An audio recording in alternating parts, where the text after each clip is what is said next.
How to add a mobile information bar in Squarespace. So in order to do that, what we can do is we can head over first into our actual dashboard on Squarespace. From in there, you can see your left sidebar.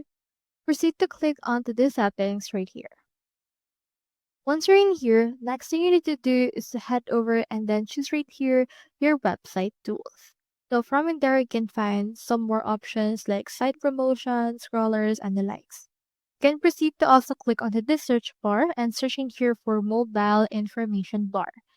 Click onto this right here. Once you have clicked on this, you can see that it's currently disabled. So click on this right here and enable this to the light mode or dark mode. For this, you can show the email, your phone number, your location, as well as business hours if available. However, do take note that this one is only applicable if you have a paid plan on the Squarespace, so do take note of that as well.